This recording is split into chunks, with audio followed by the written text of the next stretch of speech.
Hi everyone, this is the IB Probability and Set Theory package. This is the section on conditional probability, and this is example 12. On a given day, a photocopier A has a 10% chance of a malfunction and machine B has a 7% chance of the same. Yeah, that's probably a little low. Anyway, given that at least one of the machines has malfunctioned, what is the chance that it was machine B? Okay, so we're being asked here, what is the probability that machine B has the malfunction given that greater than or equal to one of them has malfunctioned? Now this is going to be the probability, based on our formula here, that B goes down and there's been greater than or equal to one malfunction over the probability of there being greater than or equal to one malfunction. Okay. Now to build this one requires just a little bit of thinking about how this occurs. This is not as straightforward as just multiplying those two probabilities together. I got to kind of think about how this can occur here. Now basically I need B to malfunction, but that could happen, okay, and think of it this way, if B malfunctions, I definitely have at least one malfunction. So the question is, how does this actually play out here? Well, what this means here is that it could be that B malfunctions and A malfunctions, okay, or B malfunctions and A doesn't malfunction. That is the scenario being described here.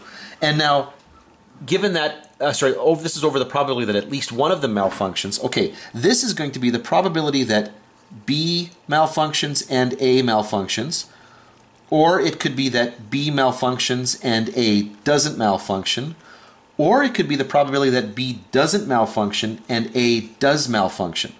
Okay, so that's the probability of at least one of them being malfunctioning. Now, there's another way of doing this, but I think most of us are going to see it like that. So now here we go. The probability that B malfunctions was 0.7, okay, or 0.07, I should say. The probability that A malfunctions is 0.10.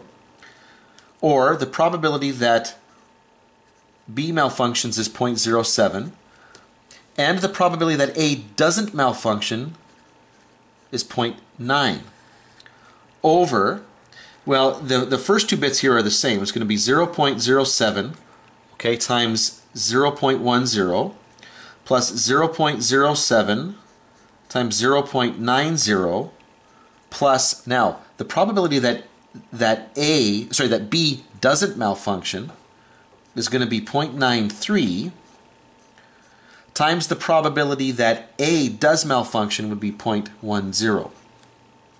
Now, I'm just going to put this into my calculator here.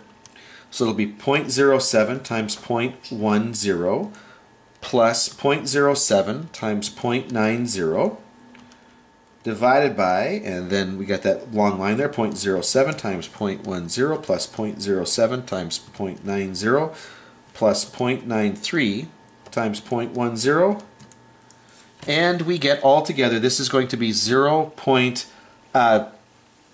okay, to the nearest, we want to get this as a chance here, so this is going to be 0.43, or a 43% chance, and that's what this question is asking for.